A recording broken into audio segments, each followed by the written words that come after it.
अस्सलामुअलैकुम and a very good morning. Espresso में आपको खुशामदीद कहेंगे। मैं हूँ अर्मिला हसन और मैं हूँ इमरान हसन। इस उम्मीद और दुआ के साथ कि आप खैरियत से हैं। एक नए शो में हमारा साथ देने के लिए हमारे साथ मौजूद हैं। एक्सप्रेसो ट्यून इन किए हुए हैं, आपको वेलकम करते हैं और साथ साथ दुआ भी करते हैं कि अल्लाह करे आपका दिन बहुत अच्छा गुजरे, बहुत मस्बत गुजरे।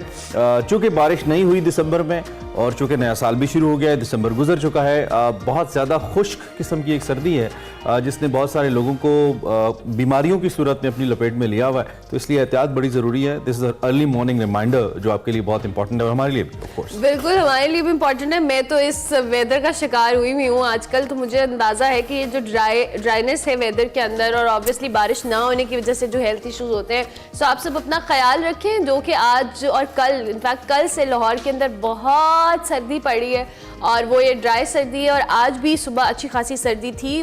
मोटरवे को बंद किया गया था मुकम्मल तौर पर क्योंकि फॉग वाला एलिमेंट भी मौजूद था, तो लिहाजा आप सब एहतियात करें, अगर सफ़र करने वाले हैं तो भी एहतियात से करें। बिल्कुल जनाब। पर्थ और मेलबर्न के बाद सिडनी में पाकिस्तान क्रिकेट टीम का जो तीसरा इम्तहान है, जो तीसरा टेस्ट है, टेस्ट भी और इम्तहान भी है, वो शुरू होने वाला है। हमने कल इस पर बड़ी डिटेल में बात की थी। जो प्लेयर्स का इंतखाब है, जो तब्दीली हो सकती है और वो पाकिस्तान के लिए किस हद तक मौसर होगी। कुछ ट्रेनिंग सेशन की तस्वीर हैं जो नज़र आ रही हैं आपको इस वक्त। ये कुछ विजुअल्स हैं जिसमें पाकिस्तान की जो कौमी टीम है वो ट्रेनिंग करती नज़र आती है। कौमी टीम को वाइट वॉश से बचने का एक चैलेंज दरपेश है। बड़ा मुश्किल लगता है करंट मोमेंटम को देखते हुए, टीम की और पोजीशन को देखते हुए।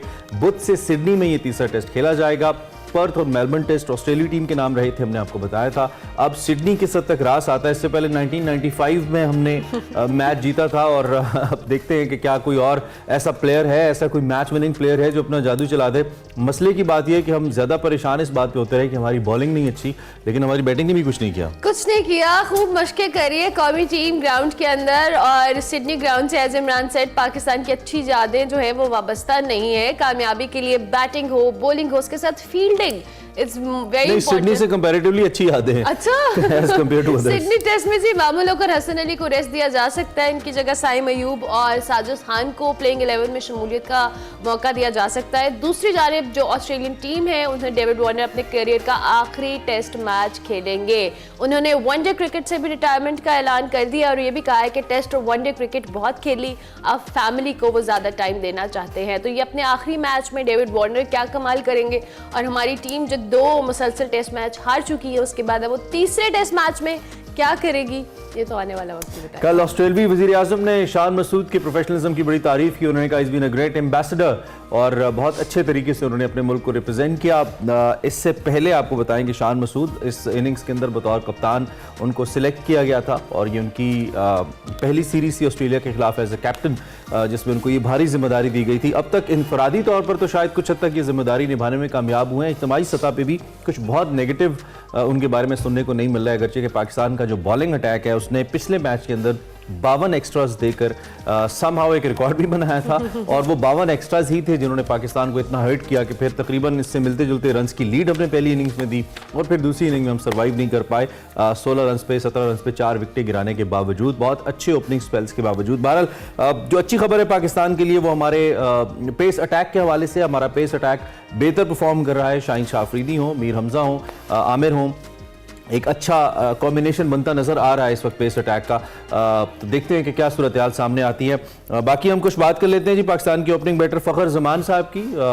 फ़खर जमान साहब ने न्यूजीलैंड के खिलाफ जनवरी 12 को ऑकलैंड में शुरू होने वाली जो आइंदा 5 मैचों की T20 सीरीज़ है, इसके लिए अपनी बैटिंग पोजीशन पर जो तब्दीली है इस पर इत्मीनान का इजहार किया। लाहौर में जी उन्होंने मीडिया से गुफ्तगू की और कहा कि टीम में बैटिंग पोजीशन के लिए खिलाड़ियों के दरमियान अच्छा मुकाबला है और साथ साथ उन्होंने जोर दिया कि टीम के लिए बेहतर होना कितना जरूरी है और ये भी कहा कि किसी भी टीम के लिए मुकाबला जरूरी है।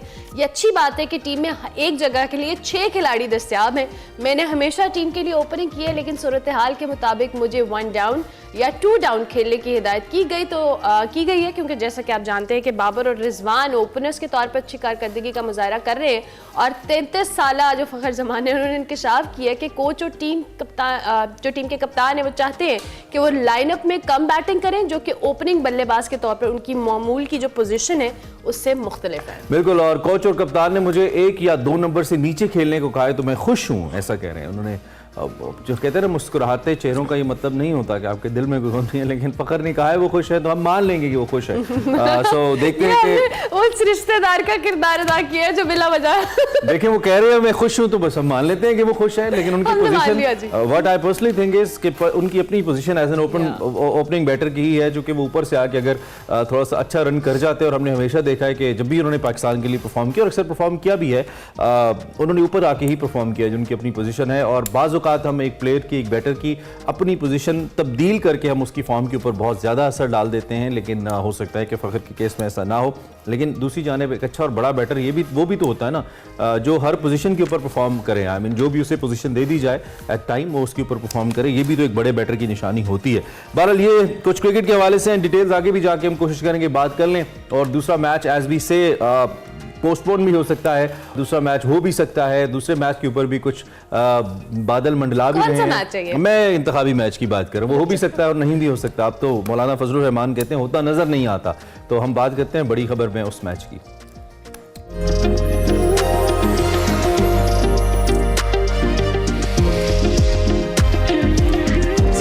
आम इंतखाबात की बात करें तो 38 दिन बाकी रह गए हैं। सियासी गहमा गहमी में तेजी तो नहीं हम कह सकते, थोड़ी रौनक आई है सियासी मैदान में। ड्राइंग रूम की सियासत में जोड़ तोड़ और मैदान में जो उम्मीदवार है तकरीबन फाइनल करने के बाद नून लीग भी मैदान में आने के लिए तैयार है। पीपल्स पार्टी आपको पता है पहले ही कारकुनों को मुतहर्रिक करने के लिए जलसे जुलूस कर रही है, मगर तहरीक इंसाफ अदालतों में लेवल प्लेइंग फील्ड और बल्ले का निशान बचाने में बेचारे मगन है। दूसरी जानिब कागजात नामजदगी मुस्तरद होने का आज दूसरा दिन है। पीटीआई के कई उम्मीदवारों के जो कागजात नामजदगी है वो मुस्तरद करने के खिलाफ अपीलें दायर कर दी गई हैं। इन्हें नवासी मियाँ वाली से पीटीआई के जो उम्मीदवार हैं उमर खान न्याजी की अपील दायर की गई है। डीजी खान से मोहिउद्दीन खोसा और जरताज गुल की भी ट्रिब्यूनल में अपील दायर की गई है, जबकि कराची से पीटीआई रहनुमाओं फिरदौस शमीम नकवी और आज़ाद उम्मीदवार मजहर जुनेजो और पीटीआई उम्मीदवार शुएब शाहीन और अली मोहम्मद खान ने भी अपीलें दायर की हैं। दूसरी जानिब जी पीटीआई कागजात नामजदगी मुस्तरद करने के खिलाफ सुप्रीम कोर्ट जाने का ऐलान कर चुकी है। रहनुमा पीटीआई बाबर रवान कहते हैं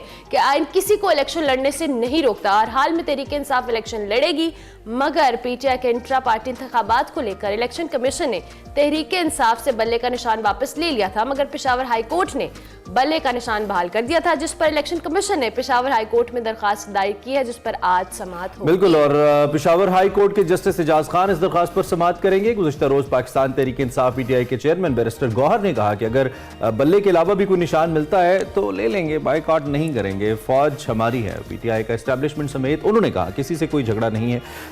जो कोई सीनियर सियासतदान है बीएनपी मेंगल के सरबराह अख्तर मेंगल साहब, उन्होंने इंतखाबात की क्रेडिबिलिटी पर सवाल उठाया। कहा कि मुल्क में होने वाले जो इंतखाबात हैं ये सिलेक्शन होंगे, इसकी तैयारी कर ली गई है। मेंगल साहब ऐसा भी कहते हैं। दूसरी जानिब एक और अहम समाअत आज सुप्रीम कोर्ट में होगी और वो है ताहियात नाहिली केस के हवाले से। This is very important for Nawaz Sharif साहब एंड जहांगीर तरीन साहब एक्चुअली।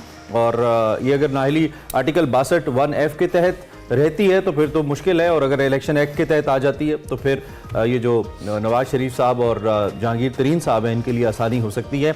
और दूसरी जानिब सुप्रीम कोर्ट ने मीर बादशाह कैसरानी केस में ताहियात नाहिली से मुतल्लिक भी नोटिस पर एक 7 रुकनी लार्जर बेंच तश्कील दिया है, जैसा कि हमने आपको बताया, और वो आज इस मामले की समाअत करेगा। अदालत उस्मा का जो लार्जर बेंच है आज 11:30 बजे से इंपॉर्टेंट केस की समाअत करेगा, जो कि डेफिनेटली फैसला करेगा इन दोनों अहम रहनुमाओं को। ये दोनों पार्टी सरबराहान हैं जो कि ताहियात नाअहल हैं, नवाज शरीफ साहब भी और इस्तेकाम पाकिस्तान पार्टी के जहांगीर खान तरीन साहब की। उसी के ऊपर हमने बात करनी है।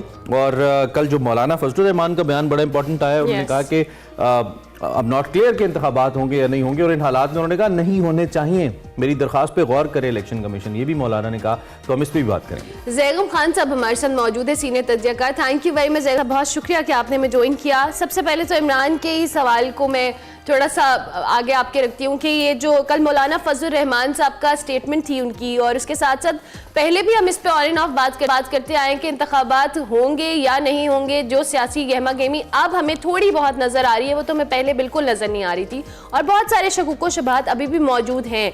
इंतखाबात को लेके मौलाना की स्टेटमेंट के हवाले से क्या कमेंट करेंगे आप? शुक्रिया अर्मिला, शुक्रिया हसन। इमरान, देखिए मौलाना की जो स्टेटमेंट है ये उनकी अपनी डेस्परेशन को जाहिर करती है। इस वक्त कोई ऐसा लगता नहीं है, बहुत ही कम चांस है कि अभी इलेक्शन मजीद मौखर हों या रुक जाएं, और रुकने भी नहीं चाहिए। और उसकी बहुत बड़ी वजह है पाकिस्तान की सुप्रीम कोर्ट, जो किसी सूरत में इजाज़त नहीं देगी कि इलेक्शन को मज़ीद मौखर किया जाए। अब उसमें कुछ सियासी जमातें हैं जिनके लिए कुछ मुश्किलात हैं इलेक्शन में। फजलुर रहमान साहब उसमें पेश हैं, केपी में उनका वोट बैंक है, बलूचिस्तान में उनका वोट बैंक है डिस्ट्रिक्ट्स में। लेकिन जहाँ पे उनका वोट बैंक है वहाँ पे काफ़ी इस वक्त दहशतगर्दी की फ़ज़ा है और मौलाना के लोगों को और उनकी पार्टी को टारगेट किया जा रहा है। ये है उनका मेन जो इस वक्त थ्रेट है। उसके साथ उनको शायद जिस पॉपुलैरिटी की इस वक्त उम्मीद थी वो भी उनको नहीं मिल रही केपी में, लेकिन फिर भी वो अच्छे मुकाबले कर सकते हैं। तो ये बुनियादी वजह है जिसकी वजह से वो चाहते हैं कि इलेक्शन मौखर हों। लेकिन मैं ये ऐड करूंगा कि इससे ज़्यादा मुश्किल हालात में हमने इलेक्शन किए हैं। 2008 बहुत मुश्किल फ़ज़ा थी जिसमें बेनज़ीर साहिबा को शहीद किया गया था, उस वक्त भी हमने इलेक्शन किए। फिर 2013 तो उससे भी ज़्यादा मुश्किल फ़ज़ा थी, ख़ास तौर पर केपी में, जिसमें पीपल्स पार्टी और एएनपी के लिए इलेक्शन लेना तकरीबन नामुमकिन था, इलेक्शन लड़ना उनके लिए। लेकिन उन हालात में भी इलेक्शन हुए। इलेक्शन तो कभी नहीं रुकने चाहिए, चाहे जंग ही क्यों ना हो रही हो, क्योंकि इसके बगैर मुल्क में स्टेबिलिटी नहीं आ सकती। ज़ैगम साहब, अगर जिस तरह बाकी जमातें कह रही हैं एक महज एक्सरसाइज करनी है जिसके बाद उसकी क्रेडिबिलिटी के ऊपर सवालात रहें, जैसे मेंगल साहब ने भी कहा, अख्तर मेंगल साहब बड़े सीनियर सियासतदान हैं, सीजन पॉलिटिशियन हैं, उन्होंने भी कहा। फिर मैं बहुत सारे लोगों को बलूचिस्तान के हवाले से कहते सुन रहा हूँ कि जी वहाँ पे तो ऑलरेडी तकसीम हो जाती है एंड ऑल दैट।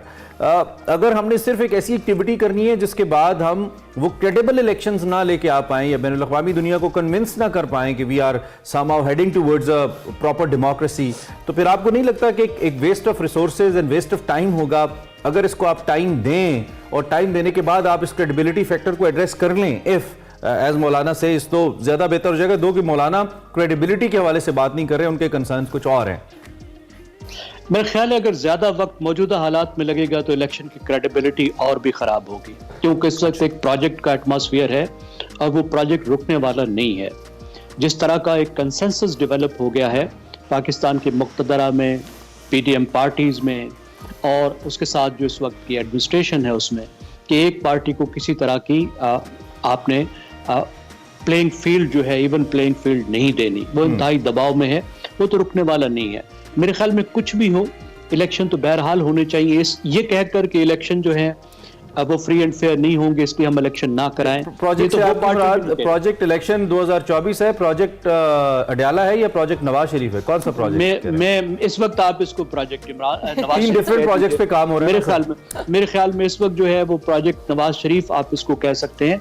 अगरचे ये बुनियादी तौर पर नवाज लॉ प्रोजेक्ट नहीं है, ये इमरान को बाहर रखो या पीटीआई निकालो प्रोजेक्ट है। बिल्कुल इस तरीके से जिस तरीके से 2018 में तब्दीली लॉ प्रोजेक्ट था, तो वो प्रोजेक्ट चल रहा है, तो उस पर रियासत की तमाम एनर्जीज इस वक्त फोकस्ड हैं, कंसंट्रेटेड हैं।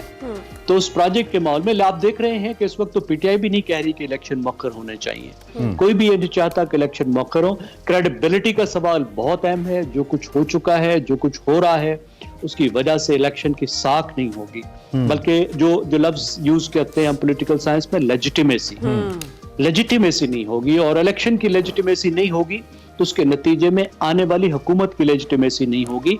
और इसमें सिर्फ हारने वाली पार्टी को फिक्र नहीं होना चाहिए, बल्कि वो पार्टियां जो समझती हैं कि जीत कर वो हुकूमत बनाएंगी, उनको ज्यादा फिक्र होनी चाहिए, क्योंकि जब वो हुकूमत बनाएंगी तो उनकी क्या लेजिटिमेसी होगी, क्या साख होगी, वो दुनिया भर से कैसे बात करेंगे, दुनिया की हुकूमतों से कैसे बात करेंगे, मुश्किल तरीन फैसले कैसे करेंगे, वो माशी फैसले कैसे करेंगे, वो अवाम को कैसे एतमाद में लेकर कहेंगे कि आप थोड़ी सख्ती इस वक्त उठाएं ताकि हमारा मुस्तकबिल जो है वो बेहतर हो। तो उनके लिए तो गवर्नेंस बहुत ही मुश्किल हो जाएगी और शायद उनकी हुकूमत फिर 5 साल चल ना पाए। ठीक हो गया। अच्छा ज़ैगम खान साहब, दूसरी जानिब ये जो कागजात नामजदगी मुस्तरद होने के बाद जो अब तहरीक इंसाफ अपीलें दायर कर रही है, और बार बार हम मुख्तलिफ तहरीक इंसाफ या बैरिस्टर गौहर साहब के हवाले से भी बात करें, चेयरमैन पीटीआई के हवाले से कह रहे हैं कि जी तहरीक इंसाफ को इलेक्शन से दूर रखने के लिए सब किया जा रहा है, ये सारी चीज़ें प्री प्लान है। अब कागजात नामजदगी मुस्तरद होना और जिस तरह से पीटीआई इल्ज़ामात लगा रही है, दूसरी जानिब इंट्रा पार्टी इलेक्शन को लेकर जो इलेक्शन कमीशन है वो एक्शन ले रही है, कि इस तहरीक इंसाफ जिस जो साइकिल या एक हिस्सा बनी हुई है इन तमाम चीज़ों का, घूमने में लगी हुई है, कभी कागजात नामजदगी को लेकर, कभी बल्ले के निशान को लेकर, तो आप क्या देख रहे हैं? क्या वो उस तरह से प्रॉपरली पार्टिसिपेट कर पाएंगे इस इलेक्शन के अंदर? मैं वही देख रहा हूँ जो 2018 में देख रहा था, मुस्लिम लीग नवाज के साथ हो रहा था। उस वक्त तब्दीली प्रोजेक्ट था, तो इस वक्त तब्दीली प्लस प्रोजेक्ट है। उस प्रोजेक्ट से कहीं एक जोरदार प्रोजेक्ट है। देखिए, जिस तरीके से जिस तादाद में कैंसिल किया मुस्तरद किए गए हैं नॉमिनेशन पेपर्स, उसकी तो मेरे ख्याल में पाकिस्तान में कोई नज़ीर नहीं मिलती। जिस तरह से सेकेंडर्स को जो उनके जो इलेक्शन कमीशन जो उनकी दरखास्तें होती हैं, उनमें जो 7 तस्दीक कुनिंदा होते हैं, उनको जिस तरीके से उठाया गया है। पहले पुलिस का एक राउंड था, उसके बाद अभी आरओ का राउंड चल रहा है कि इतनी तादाद में पेपर्स को, नॉमिनेशन पेपर्स को मुस्तरद किया जा रहा है। तो बहुत ही एक अनयूजुअल फ़ज़ा है। मुझे उम्मीद है कि इनमें से अक्सर जो कागजात हैं वो कम से कम अगली स्टेज पर, अभी जब रिव्यू की स्टेज में आएगी, इलेक्शन कमीशन के पास उनकी अपील्स आएंगी, उसमें मंजूर कर लिए जाएंगे। फिर एक अदालती मरहला भी आया है, तो उम्मीद रखनी चाहिए कि इनमें से ज्यादा को मंजूर कर लिया जाएगा। तो लेकिन पहले हम ये डिस्कस कर रहे थे कि क्या एक पार्टी अपने बानी और चेयरमैन के बगैर सरवाइव कर जाएगी? जाहिर बात है, मुश्किल होता है। उन्होंने बनाई है, उनके नाम पे लोग उनको जानते हैं। फिर उसके बाद हमने कहा क्या ये पार्टी इंतखाबी निशान के बगैर अगर इससे ले लिया जाता है, पार्टी कह रही है कि इंतखाबी निशान ना भी हुआ, कल बैरिस्टर गौहर ने कहा हम तब भी इलेक्शन में ज़रूर जाएंगे। अब उनके की कैंडिडेट्स अगर नहीं रहते तो उसके बाद भी अगर वो इलेक्शन में जाते हैं, तो क्या ये फिर सही फैसला होगा तहरीक इंसाफ का इलेक्शन में जाने का, without chairman, without their own symbol and without their own की कैंडिडेट्स? पाकिस्तान की सियासी जमातों ने तारीख से एक सबक सीखा है, और वो सबक ये सीखा है कि मैदान को कभी खाली ना छोड़ो। हालात जैसे भी हैं, जितने भी मुश्किल हैं, आप हर सूरत में मैदान के अंदर रहो। मैदान से बाहर जाना बहुत खतरनाक होता है। तो एक बात तो तय है कि पीटीआई भी किस तरीके के भी हालात क्यों ना हो, चाहे उसके 2 लोग मुंतखब हों, बहुत कम तादाद में लोग इलेक्शन में हिस्सा ले सके, वो मैदान में रहेगी। और यही वाइज डिसीजन है, और इस वक्त तमाम की तमाम पार्टियां इस नतीजे पर पहुंची हैं। दूसरी बात जो है, आपने जो लफ्ज इस्तेमाल किया वो इसको डिस्क्राइब करता है, वो है सरवाइव का लफ्ज। कि इस वक्त उनके लिए जो मुश्किलात वो फेस कर रहे हैं, उन्होंने सरवाइव करना है, इस हालात से आगे बरकरार रहना है पार्टी के तौर पर, और आगे निकलना है। अब आगे उनकी विजडम है, अभी तक उन्होंने बहुत विजडम शो नहीं की। अब उनकी विजडम ये है कि जिस हालात में वो फंस गए हैं, अब अपने आप को उस हालात से कैसे निकालते हैं। ठीक, जिन वजूहात से उन पर ये मुश्किलात आ रही हैं, उन वजूहात का अजाला वो किस तरीके वैसे तो हाइपोथेटिकली कुछ नहीं होता पॉलिटिक्स के अंदर। आई मीन आप डूज एंड डोंट्स का खेल है, और जैसे आप जितना पोर इन करते हैं उसके अंदर जो चीज़ें उस तरह का मुरब्बा बनता है। और वो मुरब्बा हमने तहरीक इंसाफ के लिए देखा, वो जो डालते रहे वो मुरब्बा उनके लिए हिफ्ज़ान सेहत के उसूलों के खिलाफ था, पाकिस्तान के हिफ्ज़ान सेहत के उसूल देखते हुए। तो अब वो सारी बातें डाइजेस्ट नहीं हुआ, पेट ख़राब हो गया। अब लेकिन कल हमारे पास एक एस्ट्रोलॉजिस्ट आए हुए थे, एस्ट्रोलॉजी की ज़बान में हम कल एस्ट्रोलॉजर थे, और वो बता रहे थे कि खान साहब के लिए शायद मई 2024 में, ये उनकी प्रिडिक्शन थी ज़ैम खान साहब। चूँकि हम सियासी तजिया कर रहे हैं तो उसमें थोड़ा मैं पूछ लेता हूं आपसे कि क्या कुछ ऐसे अदादो शुमार हालातों वाक़यात नजर आते हैं। उन्होंने कहा जी मई के बाद कुछ रिलीफ मिल सकता है इनको, और साथ साथ उनकी प्रेडिक्शन के मुताबिक नवाज शरीफ साहब वजीर आजम अगर बन भी गए तो ज्यादा देर रहेगी नहीं, उनको शहबाज शरीफ साहब के हाथ में दोबारा प्राइम मिनिस्टरशिप की लकीर नजर आ रही थी। वो जो हमारे पास सितारों का हाल बता रहे थे साहब, तो आप तो सितारों का हाल मैं और आप तो नहीं जानते, लेकिन आपको क्या कुछ हालातों वाक़यात ऐसा बता रहे हैं जो वो कह रहे हैं वो ठीक हो सकता है? देखिए, जो उन्होंने कहा ये नामुमकिनात में से तो नहीं है। हमने तारीखी तौर पर भी देखा है कि जिन पार्टियों को निकाला गया, जो दबाव में रही, वो वापस आई। इसमें बहुत ज्यादा बात जो है वो इस बात पे इन्हसार होगा कि नवाज शरीफ साहब के साथ इस्टेब्लिशमेंट के ताल्लुकात कैसे रहते हैं। अगर उनके साथ ताल्लुकात खराब होते हैं तो फिर पीटीआई के लिए भी रास्ता निकल सकता है। फिर पीटीआई देखें, at the end of the day एक बहुत बड़ी पार्टी है, उसका एक वोट बैंक है जो करोड़ों में है, और एक खास तरह की क्लास है जो उससे वाबस्ता है, या एक से ज्यादा क्लासेस वाबस्ता है। यूथ में वो पॉपुलर है, अर्बन एरियाज में पॉपुलर है, तो उसको जमहूरी प्रोसेस से बहुत ज्यादा अरसे तक बाहर रखना कोई अच्छी बात तो नहीं होगी। तो इस वक्त वो जिस दबाव में है, मेरा ख्याल है ये दबाव इलेक्शन के बाद कम हो सकता है, और इलेक्शन के बाद उनसे भी बातचीत की जा सकती है, उनको अकोमोडेट किया जा सकता है। पहले मरहले में इमरान खान के बगैर, उसके बाद ये हो सकता है, मुमकिन है कि साल बाद भी तो 2 साल बाद, 3 साल बाद इमरान खान भी मैदान में वापस आ जाएं। नवाज शरीफ साहब की जहां तक बात है, मुझे तो ये महसूस होता है कि नवाज शरीफ साहब खुद भी हुकूमत करने में बहुत दिलचस्पी नहीं रखते, वजीर आजम बनने में दिलचस्पी नहीं रखते। अच्छा। उनका दिल भर चुका है, और वो मैं इस वजह से कह रहा हूँ कि जो उनका पिछला दौर था 2013 वाला, 2013 से 2017 तक वजीर आजम रहे, उस वक्त भी कोई बहुत इंटरेस्टेड नहीं थे। वो एक बस हाफ हार्टेडली हुकूमत चला रहे थे, लेकिन उन्होंने इंतजामात छोड़े हुए थे, दूसरे लोगों को उन्होंने जिम्मे लगाया हुआ था सब काम। तो अभी भी जो उनका वापस आने का एक बुनियादी मकसद जो लग रहा है, वो एक तो ये है कि वो पार्टी को सहारा दें ताकि पार्टी जीत जाए। दूसरा, वो चाहते हैं कि मेरा नाम बहुत खराब हुआ है तो मेरा नाम थोड़ा बहाल हो जाए, मैं एक दफा वजीर आजम दोबारा बन जाऊं। और तीसरा लगता है इनकी ख्वाहिश ये है कि जो उनका डायनेस्टिक ट्रांसफर है, ये मौरूसी निजाम है हमारे यहाँ, तो वो विरासत जो है वो अपनी साहिबजादी को सपोर्ट हिफाजत से कर दें कि वो आगे पार्टी को संभाल सकें और चला सकें। इसके अलावा उनका इंटरेस्ट नहीं लग रहा। हो सकता है उनके अपने स्कीम ऑफ थिंग्स में भी ये चीज हो कि मैं साल बाद जो है वो हैंड ओवर कर दूं भाई के या बेटी के, ये हो सकता है। यानी सितारों का हाल और आपका तज्जिया थोड़ा थोड़ा मिलता जुलता ही है। अच्छा ज़ैगब खान साहब, दूसरी जानिब ये जो हम अब पॉलिटिकल पार्टीज एक्टिव होती नजर आ रही हैं, बिलावल भुट्टो पंजाब में आज से अपनी कैंपेन का आगाज करने वाले हैं, फिर दूसरी जानिब नून लीग भी मुतहरिक हो रही है, पीपल्स पार्टी ऑलरेडी थी और अब तहरीक इंसाफ का जो हमने जिक्र कर ही लिया है। ये जो इंतखाबात को लेकर अब ये हमें थोड़ी हलचल नज़र आ रही है, जिसमें आवाम को ऑब्वियसली इंगेज करने की कोशिश की जा रही है, अपना अपना मंशूर बताने की भी कोशिश की जाएगी। क्या लगता है ये कैंपेन्स उस हद तक कामयाब होगी, लोगों को इंगेज कर पाएंगे?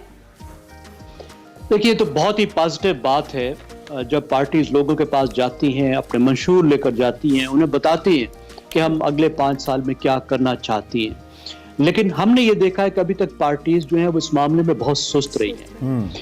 ऐसे हालात में जब मुल्क को बहुत संगीन खतरात दरपेश हैं, बहुत बड़े चैलेंजेस दरपेश हैं, खास तौर पे माशी मैदान में, तो मेरी राय में तो बहुत पहले उनको इलेबोरेट प्लान्स देने चाहिए थे। हमें नजर आना चाहिए था कि उन्होंने दुनिया भर से एक्सपर्ट्स इकट्ठे किए हैं, अपने एक्सपर्ट्स इकट्ठे किए हैं, पार्टी के लोग भी इकट्ठे किए हैं, और जो इंडिपेंडेंट एक्सपर्ट्स हैं उनको भी एक साथ बिठाया है और एक प्लान बनाया है। हमारे पास तो एक माशी बहाली के एक पूरे प्लान होने चाहिए थे, 100, 200, 300 सफ़े के, कि देखें ये हमारा माशी प्लान बहाली का प्लान है और ये हमारा एक चार्टर ऑफ इकोनॉमी का प्लान है।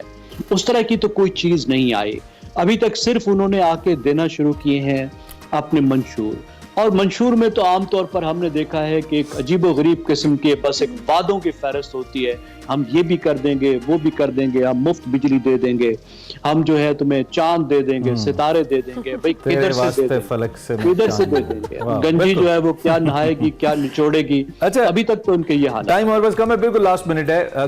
कल मोहम्मद जुबैर साहब भी बिल्कुल ऐसे ही नाला नजर आए, जुबैर उमर साहब इसहाक डार साहब से, जैसे इससे पहले मिफ्ता नजर आए थे या शायद खाकान अब्बासी नजर आए थे। उन्होंने साहब जो रिसेंटली पीडीएम गवर्नमेंट की महंगाई थी, इसहाक डार को उसका जिम्मेदार करार दिया और खुद को साइड लाइन करार दिया।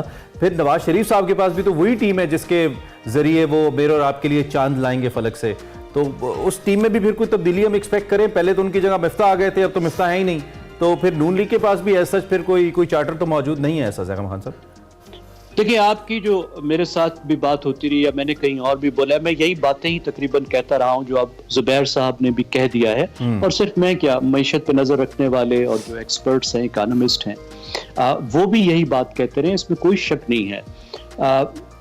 जो मुस्लिम लीग नवाज है, वो जब आई थी तो उसने वादा किया था कि मईशत को ठीक करेंगे, लेकिन उन्होंने ना सिर्फ ये कि वो गलतियां दोहराई जो पीटीआई कर रही थी, बल्कि उसको ज्यादा दोहरा दिया। सितंबर में जाकर पाकिस्तान जो है वो माशी प्रोग्राम में जा चुका था, IMF के हालात बेहतर हो चुके थे, मिफ्ता साहब बहुत ठीक कर चुके थे, लेकिन फिर जो इस खानदान के अंदर जो एक अकरबा परवरी है जी, उसमें हमने उसका एक शानदार मुजाहरा देखा कि इसहाक डार साहब जो लंदन से बैठकर अपनी पार्टी के, अपनी हुकूमत का जो फाइनेंस मिनिस्टर था उस पर पत्थर फेंक रहे थे, और उसके बाद उनको लाया गया कि हुजूर अब आप संभालें, आप तो मालिक हैं, वो तो मुलाजिम था।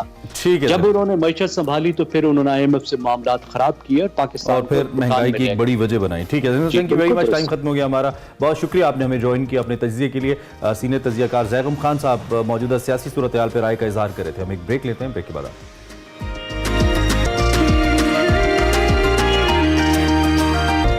Welcome back. प्रोग्राम में आगे बढ़ते हैं। मेरी टाइम सिक्योरिटी एजेंसी की जानिब से शिमाली बहर अरब में 12वीं बाराकूडा मशकों का इनेकाद आज से हो रहा है। इसमें पाकिस्तानी बहरी और फ़िज़ाई असासों के अलावा गैर मुल्की मंदूबीन और नेवल क़यादत शरीक होंगी। समंदर में तेल के रसाव और बहरी क़ज़ाकी और सर्च एंड रेस्क्यू मशक़ें भी इस मौके पर की जाएंगी। सन 2003 आपको याद होगा, इसमें कराची की साहिल पर एक तस्मान स्पिरिट से तेल के बड़े पैमाने पर रसाव का खतरा पैदा हुआ था और इसके सबब बाराकूडा मशकों की ज़रूरत फिर महसूस की गई थी। सन 2007 में इसी तर्ज पर तेल के रसाव से नबर्दाज़मा होने के लिए नेशनल कंटीजेंसी प्लान बनाया गया था। बाराकूडा मशकों से होने वाले तजर्बात की वजह से अब जो मैरी टाइम एजेंसी है, इसने सन 2021 में कराची की साहिल पर फंसे एक बहरी जहाज हैंग टोंग, अगर आपको याद हो तो उसके बारे में ऑपरेशन किया था और इसके दौरान तेल का एक खतरा तक समंदर में नहीं जाने दिया गया था और उसको रेस्क्यू किया गया था। सो उसी से रिलेटेड ये मशकें हैं, दे आर वेरी इंपॉर्टेंट, क्योंकि पाकिस्तान मैरी टाइम सिक्योरिटी को लेकर पाकिस्तान की इंपॉर्टेंस भी बहुत है और फिर पूरी दुनिया के लिए समंदर का साफ रहना तो ज़रूरी है। It's not about a region और अ कंट्री। तो इस वक्त हमने इसी इंपॉर्टेंट मौजू की पर बात करनी है। बिल्कुल, captain Tayyab Wadood Anwar, commanding officer maritime बहरी जहाज कोलाची, हमारे साथ मौजूद है। उनको खुशामदीद कहते हैं। थैंक यू भाई, आपने में ज्वाइन किया। सबसे पहले तो अगर हम बात करें आज से 4 जनवरी के दौरान ये जो 12वीं बाराकूडा मशक होने जा रही है, इसके अगराज व मकासद क्या है और इन मशकों का क्या तरीकाकार होगा? 2003 में कराची के साहिल के पास एक बहरी जहाज एमटी तस्मान स्पिरिट डूब गया, ज़मीन में धंस गया, जिसकी वजह से पानी के अंदर तकरीबन 27,000 टन जो क्रूड ऑयल था वो बह गया और उसकी वजह से माहौलियाती आलूदगी भी हुई और बहुत ज़्यादा जो है वो जो आबी हयात थी वो भी मुतासिर हो गई। तो उसके बाद नेशनल लेवल पे national maritime disaster contingency plan बनाया गया और उसको प्रैक्टिस करने के लिए इस एक्सरसाइज का इनकाद जो है वो हो रहा है। इस दफ़ा ये इस सिलसिले की 12वीं एक्सरसाइज है जो कि 2 से 4 जनवरी तक की जाएगी। 2 जनवरी को इसका इफ्तिताही तकरीब होगी। उसके बाद इसमें एक सेमिनार है जिसमें इसके ऊपर बहस मुबाहिसा किया जाएगा कि दुनियावी लेवल पे और बैनुल-अक़वामी तौर पे और मकामी तौर पे इसमें क्या जिद्दत आ चुकी है। और फिर 3 जनवरी को मनोड़ा के साहिल के ऊपर ज़मीन के ऊपर अगर ऑयल स्पिल हो जाए तो उसकी एक्सरसाइज होगी और फिर 4 जनवरी को गहरे पानियों में अगर ऑयल स्पिल हो जाए तो उसकी कंटेनमेंट करने की एक्सरसाइज की। अच्छा कैप्टन, आप ये भी बताइएगा कि कौन कौन से ऐसे ममालिक हैं जो इस बाराकूडा मशक के अंदर बतौर मुबस्सिर या बतौर मंदूब शरीक हो रहे हैं, जबकि ये भी आपसे जानना चाहूँगा कि क्या कोई गैर मुल्की बहरिया भी है जो इसका हिस्सा है अपनी लॉजिस्टिक कहना चाहिए पावर के साथ या फोर्स के साथ? उस ममालिक में से सऊदी अरब, तुर्की, चाइना, श्रीलंका, तंजानिया, कीनिया और चंद एक ममालिक हैं जिनके मुबस्सिरीन जो कि कुछ उनमें से सीनियर अफसर्स हैं और कुछ जूनियर लेवल के पार्टिसिपेंट्स हैं, वो इसमें मुबस्सिर और मंदूब के हैसियत से शामिल होंगे। इसके अलावा जो हमारी मकामी तौर पे ऑयल मार्केटिंग कंपनीज़ हैं उनके भी मंदूब इसमें शामिल होंगे ताकि मिल बैठ कर ऑयल स्पिल के मसले के बारे में बहस मुबाहिसा भी किया जाए और इसमें जो जिद्दत आ सकती है और माहौल को इस ऑयल की स्पिल की वजह से जो नुकसानात होते हैं उनको कंट्रोल करने के तरीके दरियाफ्त किए जाएं और पाकिस्तान में जो अभी इसके सिलसिले में जो काम किया जा रहा है उसको बेहतर किया बताइएगा। 2003 का जैसे आपने जिक्र किया, इसमें कराची के जो साहिल पर रेत में धंस जाने में तस्मान स्पिरिट का जो वाकया जिसको आपने भी डिस्कस किया, इसके तनाजुर में इस मशक से क्या मकासद हासिल हुए हैं? तो 2003 में जब एमटी तस्मान स्पिरिट का वाकया हुआ तो उस वक्त कौमी तौर पर हमारे पास कोई ऐसा लाहेमल नहीं था कि अगर इतना बड़ा मसला दरपेश हो जाए हमारे माहौलियाती आलूदगी का और आबी हयात की ज़िंदगी को ख़तरात लाहक हो जाएं तो हम किस तरीके से इसको कंट्रोल करें, क्योंकि बहुत सारे जो सरकारी इदारे थे उनकी ज़िम्मेदारियां थी और उनको एक जगह पे इकट्ठा नहीं किया गया था। तो उसकी वजह से 2007 में national maritime disaster contingency plan बनाया गया और इन एक्सरसाइजेज़ की वजह से उसको बार बार प्रैक्टिस किया गया। आज जो इसकी सिलसिले की 12वीं एक्सरसाइज हो रही है, इसी की वजह से 2019 में इस national maritime disaster and contingency plan को इम्प्रूव किया गया है और इसमें जिद्दत लाई गई। फिर पिछले कुछ सालों से हमारी इस एक्सरसाइज में बैनुल-अक़वामी मंदूब भी शामिल हो रहे हैं, तो उससे हमें ये भी पता लगा कि दुनिया के और जगह पे इस पर कैसे बेहतरी लाई जा सकती है। तो वक्तन फ़ौक्तन इसमें एक लाहे अमल जो हमारे पास मौजूद ही नहीं था वो बन गया 3-4 साल बाद और फिर 12 साल के बाद उसको मज़ीद बेहतर किया गया। तो हम ये समझते हैं कि इन एक्सरसाइजेज ने इन सारी चीज़ों में बेहतरी लाने में बहुत अहम किरदार अदा किया। Thank you very much captain Tayyab Wadood Anwar हमारे साथ मौजूद थे। और इसके साथ साथ इसी हवाले से बात कर लेते हैं, कमांडर यासर मुश्ताक भी हमारे साथ मौजूद है, उनको भी हम खुशामदीद कहते हैं। Thank you very much for joining us. अब इस मश्क के हवाले से हम बात करें तो ज़मीन से अगर समंदर का मवाजना किया जाए तो उसके चैलेंजेस बिल्कुल मुख्तलिफ होते हैं। आप तो इस मश्क में अगर बात की जाए सर्च एंड रेस्क्यू, उसको कितना अहम समझते हैं आप?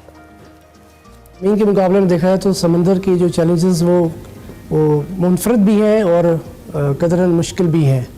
उसमें सबसे बड़ा एक चैलेंज है जिसे माहीगीरों की जो है वो सेफ्टी या हिफाजत की बात हम करते हैं। तो बारहखुदा एक्साइज जो कि 2007 में इसका इफ्तिताह हुआ इसकी सीरीज़ का, जिसकी 12वीं जो है वो नशस्त जो इस बार 2024 में जो है कंडक्ट की जा रही है, तो उसका एक अहम जुज़्व जो है वो सर्च एंड रेस्क्यू, जिसे माहीगीरों की तलाश और उनकी हिफाजत का जो अंसर बनता है, तो वो इसमें शामिल है। तो जैसा कि हम जानते हैं कि पाकिस्तान की भी जो कसीर जो है वो तादाद में जो है वो लोग जो है वो अपना गुज़र सफ़र जो है वो इस कश्तीरानी से करते हैं और जो है वो समंदर में वो पाए जाते हैं। तो उनकी हिफाजत के लिए ये ज़रूरी है कि हमारा जो उनकी तलाश या उनकी हिफाजत का जो मैकेनिज़्म है वो इतना पुरकुवत हो कि हम उसे उनकी हिफाजत को जो वो इंश्योर कर सकें। तो बारहखुदा एक्साइज उसमें बड़ा अहम किरदार अदा करती है। अच्छा कमांडर, जैसे ये भी बताइए कि ये जो मशक़ें हैं इन्होंने कितना हेल्प किया है to improve search and rescue operations, और हकीकी तौर पर जब कोई कश्ती डूब रही होती है समंदर के अंदर तो उसके नुकसान को कम करने के लिए या वहाँ पे मौजूद ज़िंदगियों को बचाने के लिए जो बारहखुदा ऑपरेशन जैसी मशक़ें हैं ये कितना हेल्प करती हैं, ये भी बताइए। इसमें काफ़ी मौसर रही है बारहखुदा एक्साइज का जो इनेकाद है 2007 से। अगर हम देखें आज तो न सिर्फ टेक्नोलॉजी के लिहाज से काफ़ी तब्दीलियाँ आ चुकी हैं, बल्कि जो दुनिया में जो मुख्तलिफ मुशाहिदात हो चुके हैं, मुख्तलिफ वाक़यात हो चुके हैं, उनकी जो तजुर्बात को आपस में एक्सचेंज ऑफ इंफॉर्मेशन जो है ना वो बड़ा एक अहम रोल अदा करता है। तो इसमें बारहखुदा के एक प्लेटफॉर्म से हम न सिर्फ नेशनल बल्कि बैनुल-अक़वामी जो स्टेक होल्डर्स हैं उनसे मिल बैठते हैं, उनसे हमारी डिस्कशंस होती हैं और अपने जो हमारे हम कंडक्ट करते हैं तो उसमें उनकी एक वाज़े इनपुट होती है। तो उससे हमें एक अपने किरदार को, अपने जो कंडक्ट है, अपने जो प्लान्स को बेहतर से बेहतर तरीके से करने का अच्छा अहम मौका मिलता है। ठीक हो गया। अच्छा ये भी बताइए कि जब कोई ऐसी इत्तला मौसूल होती है कि कोई लॉन्च समंदर इंजन बंद होने या शाफ्ट टूटने की वजह से लहरों के रहमो करम पर है, तो इस चैलेंज से जो कह लें निपटने के लिए क्या SOPs फॉलो किए जाते हैं? बड़ा चैलेंज होता है। पाकिस्तान मैरीटाइम सिक्योरिटी एजेंसी के जहाज़ जो हैं वो अल्हम्दुलिल्लाह बर वक्त जो है वो पाकिस्तान के समंदरों में गश्त कर रहे होते हैं और उसमें हम इसके लिए बिल्कुल तैयार होते हैं कि इस रोल को करने के लिए जिसमें माहीगीरों की तलाश या उनकी हिफाजत का रोल है। तो जैसे ही हमें इतला दी जाती है या तो वो इतला हमें अपने हेडक्वार्टर के थ्रू दी जाती है या फिर हमें समंदर में ही गश्त के दौरान वो अगर इतला मिलती है तो हम फ़ौरन सबसे पहले हमारी कोशिश ये होती है कि फ़ौरन उसकी हिफाजत के लिए हम उस जगह पहुँचें जहाँ पे ये वाक़या हुआ है, पेश आया है। उसके बाद फिर उसके दौरान ही हमारा अपना एक प्लान तश्कील हम दे देते हैं कि हमने उस समंदर के हालात को देखते हुए उसके जो वेदर कंडीशंस हैं उनको एनालाइज़ करते हुए हमने क्या अपनी अप्रोच रखनी है। तो उसमें हमारे पास काफ़ी सारे उपाय होते हैं, काफ़ी हमारे स्टेप्स होते हैं जिसको हम वेदर को सामने रखते हुए उसको में मदद को यकीनी बनाने के लिए हम उसको एग्जीक्यूट करते हैं। अगर समंदर की हमें हवा का जोर ज़्यादा होता है या फिर हम समझते हैं कि वो उनके लिए जो है वो हमारा जो उपाय वो एक जो है वो मुश्किल हो जाता है, तो उसमें हम अपने दूसरे स्टेप्स को या दूसरे अपने ऑप्शंस को यूज़ करते हैं ताकि, लेकिन हमारा मकसद आखिर में यही होता है कि उनकी जान और माल की जो हिफाजत की जाए। नॉर्थ अरेबियन सी के अंदर 12th बारहखुदा मशक़ों के हवाले से हम बात कर रहे हैं जिनका इनेकाद आज से हो रहा है।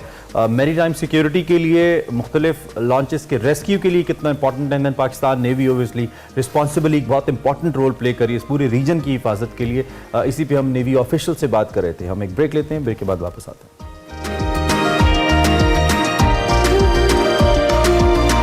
Welcome back back to Expresso. Break के बाद वापस आ गए। अब आपकी मुलाकात हम एक आर्टिस्ट से करवाएंगे। आर्ट और आर्टिस्ट की तो पाकिस्तान की ज़मीन अगर बात की जाए तो टैलेंट से भरी हुई है और पाकिस्तानी आर्टिस्ट ना सिर्फ मुल्क बल्कि बैनुल-अक़वामी सतह पर भी अपनी सलाहियतों का लोहा मनवा रहे हैं।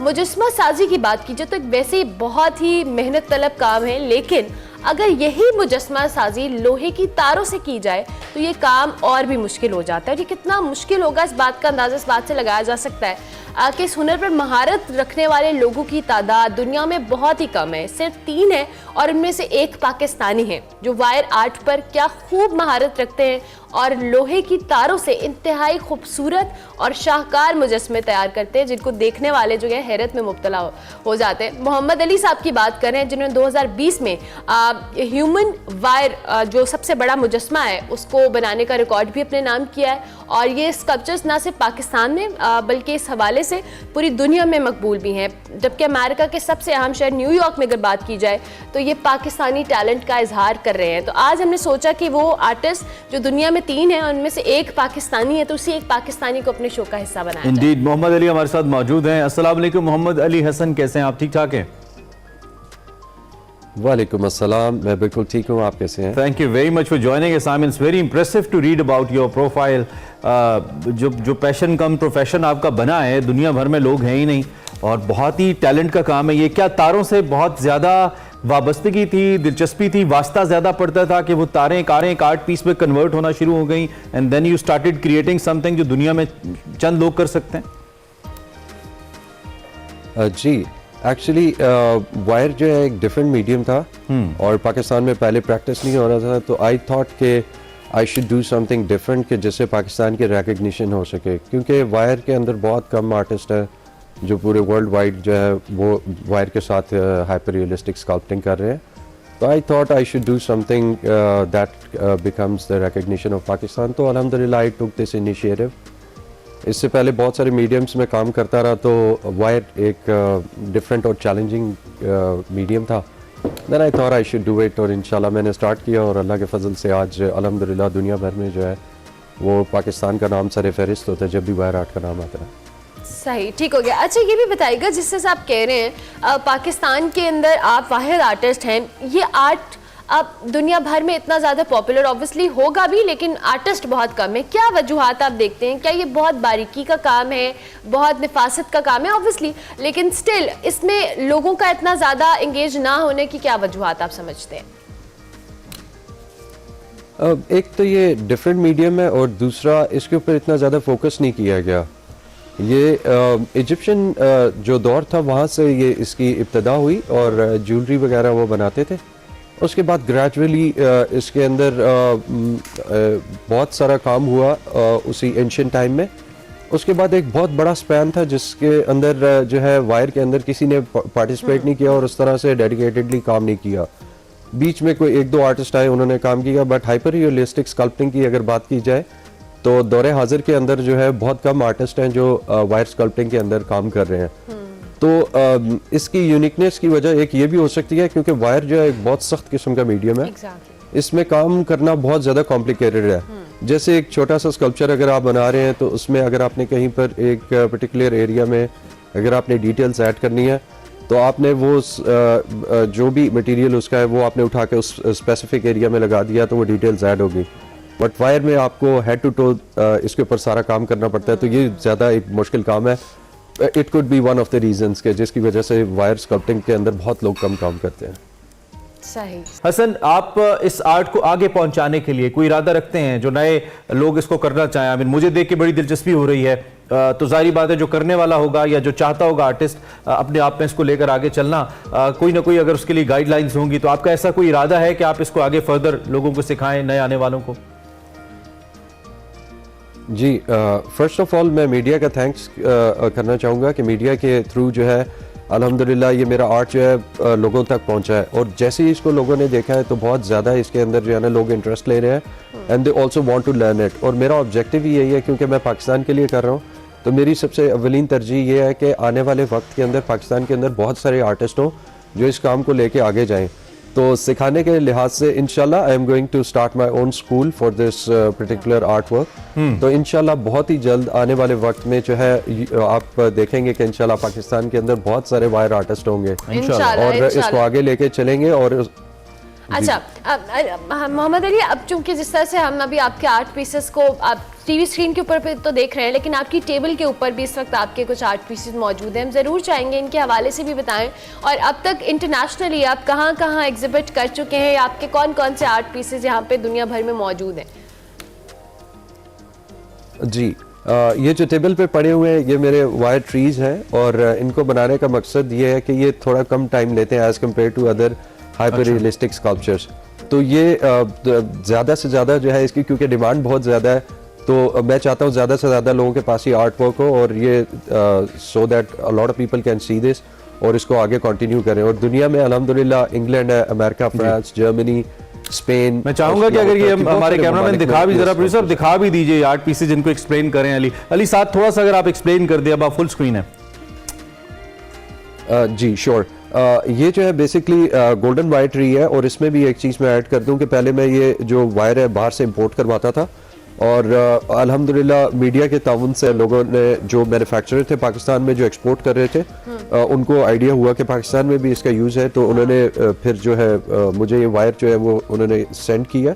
मैंने उसके ऊपर काम किया और बहुत अच्छे रिजल्ट्स हैं और इंशाल्लाह नेक्स्ट टाइम जो है वो पाकिस्तान का ही वो यूज़ करूँगा। तो ये वाइल्ड ट्रीज हैं, आप मेरे काम में ज़्यादातर जो है वो वाइल्ड लाइफ और नेचर के एलिमेंट ज़्यादा देखेंगे क्योंकि नेचर हमारा जो है एक बहुत बड़ा जो है एसेट है पाकिस्तान का और वैसे भी नेचर जो है वो ट्रेजर है। तो इसको सेव किया जाए और इसकी तरफ ज़्यादा से ज़्यादा फोकस हो। ग्लोबल वार्मिंग हो रही है, दुनिया का वो जो है सारा जो एनवायरनमेंट है वो चेंज हो रहा है, तो मेरा ज़्यादा फोकस है कि इसमें आर्ट के हवाले के साथ साथ कोई मैसेज भी कन्वे किया जाए। Are they really expensive ज़्यादा मेरे इसके अंदर while making, and you know if somebody wants to have them? बहुत expensive है? No, not too expensive since के it's start of like projection, तो इसमें इतना ज़्यादा कीमत नहीं है, तो आप यानी कि अफोर्डेबल प्राइसेस है, अगर कोई लेना चाहे तो वो ले सकते हैं। और इसके अलावा कमर्शियल प्रोजेक्ट है। हम जरूर जानना चाहेंगे, आपने कहा कि बहुत टाइम रिक्वायर्ड होता है इन तमाम चीज़ों में, जो कि आपने बताया कि आपके सामने जो पीसेस पड़े हैं जिन वायर ट्रीज की हम बात करें कंपैरेटिवली कम टाइम लेते हैं। एक आर्ट पीस कितना टाइम रिक्वायर्ड करता है, कितने घंटे कितने दिन आपको इस पे चाहिए होते हैं काम करने के लिए? जी जैसे कि टीवी स्क्रीन पे भी देख सकते हैं जो वुल्फ का स्कल्पचर है, अब वुल्फ का जो स्कल्पचर था उसमें तकरीबन 5 मंथ्स लगे हैं और उसके अलावा जो मेरा world's biggest human wire sculpture बनाया था उसमें भी तकरीबन 6-7 मंथ्स लगे हैं। तो अगर आइडिया लगाया जाए एक लाइक एवरेज अगर टाइम निकाला जाए तो एक स्कल्पचर पे कम से कम 5 से 6 महीने लग जाते हैं। Okay. विच मीन्स कि आप साल में 2 स्कल्पचर्स बनाते हैं। अच्छा, इट्स वेरी टाइम ज़्यादा मेहनत तलब काम है। हमें Ali thank you very much, आप तशरीफ लाए, आपसे मिलकर बहुत अच्छा लगा। एंड आई बिलीव कि जो लोग आपको देख रहे हैं वो आपका काम सोशल मीडिया पे देखें, आपको अप्रोच कर सकते हैं। एज यू सेड कि आप चाहते हैं कि मजीद लोग इसकी जानिब आएँ, तो हमें उम्मीद है कि इसमें भी कुछ ना कुछ बेहतरी जरूर होगी। Thank you very much Mohammad Ali Hasan, आपने हमें ज्वाइन किया। हमारे साथ मोहम्मद अली हसन से आपकी मुलाकात करवाई। अभी हम ब्रेक लेंगे, ब्रेक के बाद वापस आएंगे। आप देखते रहिए एक्सप्रेसो।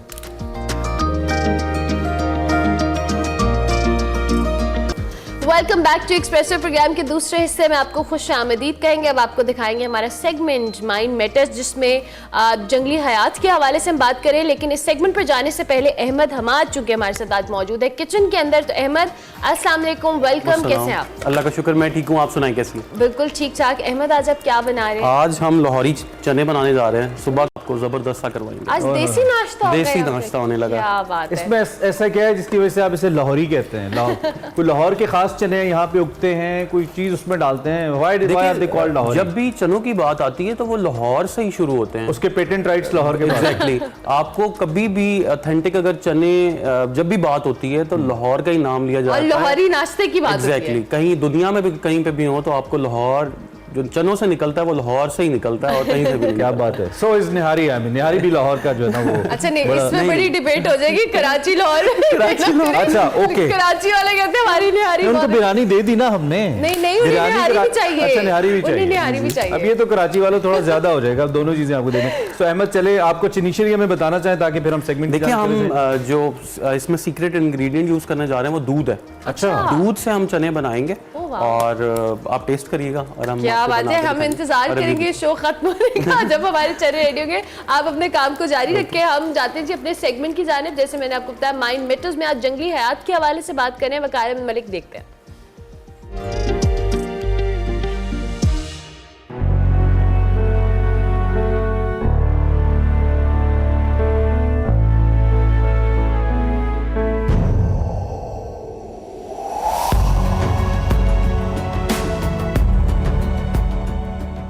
अस्सलाम वालेकुम नाज़रीन, मैं हूं वकार अहमद और आप देख रहे हैं माइंड मैटर्स। हुंजा का एक गांव है अपर हुंजा का खैबर, वहां पे एक दोस्त ने व्हाट्सएप की है एक वीडियो। मैं चाहता हूं कि आपके साथ शेयर करूं, क्योंकि जिस कदर खुशी मुझे हुई है इस वीडियो को देख के, यकीनन आपको भी होगी। अगर आपके अंदर जानवरों के हवाले से हसासियत पाई जाती है, जानवरों के हवाले से उनके हवाले से आपके अंदर मोहब्बत पाई जाती है, तो यकीनन आप खुश होंगे। हिमालयन आइबेक्स से जो है इनकी बहुत बड़ी तादाद आप देख रहे हैं। ये नीचे है, गाँव में है, और ये आप देख रहे हैं कि मुख्तलिफ मकानात भी यहाँ पे नज़र आ रहे हैं। ये गांव में है और सर्दियों में अमूमी तौर पे स्नो लेपर्ड समेत बाकी भी जो आईबैक्स और मारखोर हैं, ये नीचे उतरते हैं दरिया के पास पानी पीने के लिए, क्योंकि ऊपर सब कुछ फ्रोज़न होता है।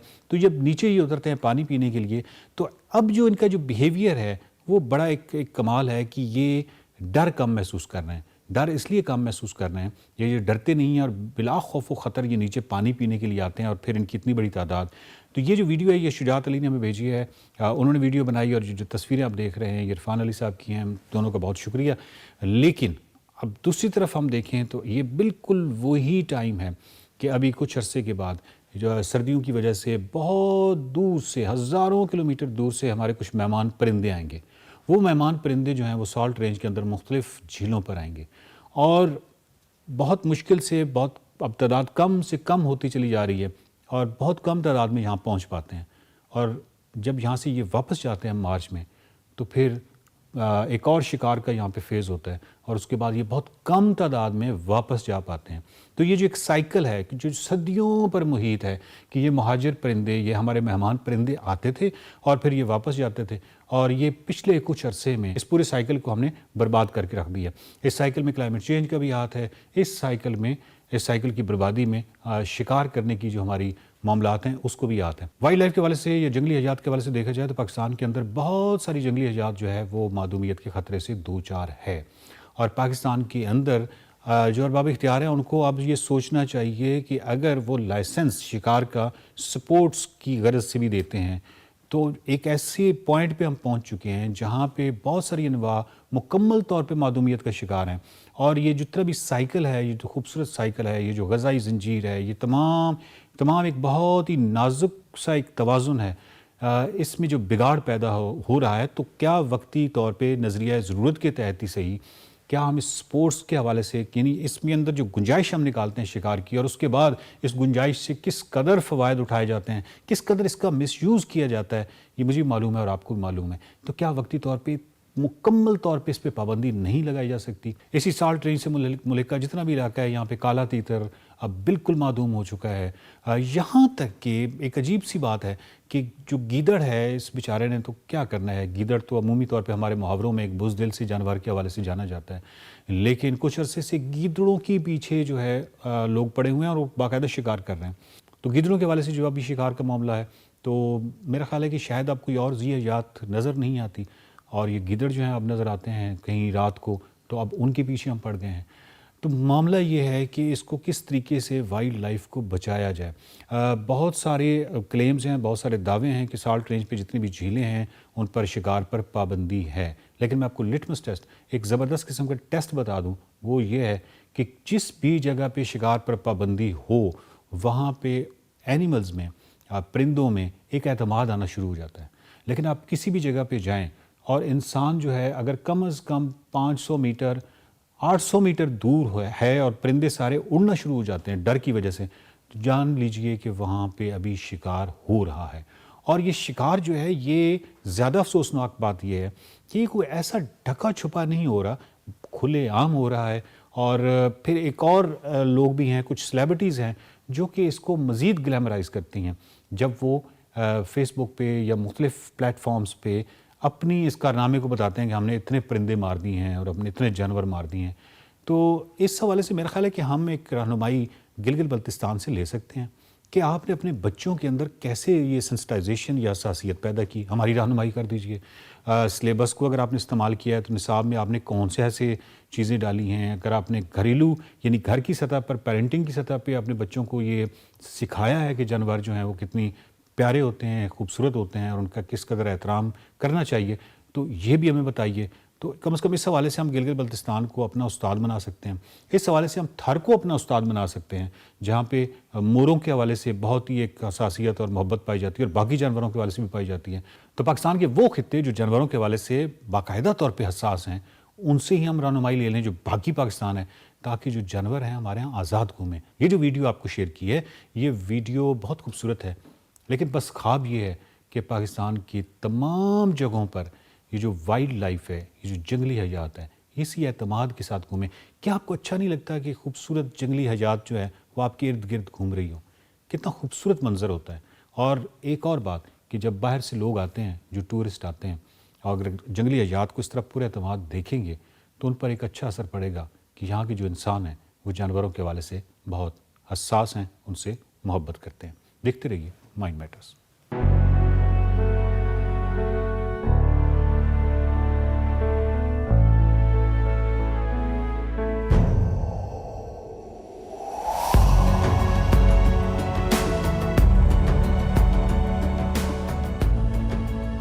Welcome back to Expresso Perth. और मेलबर्न के बाद हमने जिक्र किया था पाकिस्तान की टीम तैयार है एक बार सिडनी में अपना टैलेंट दिखाने के लिए। टीम में तब्दीली भी मुतवक्के है, हो भी सकता है कि साइम अयूब आ जाएं।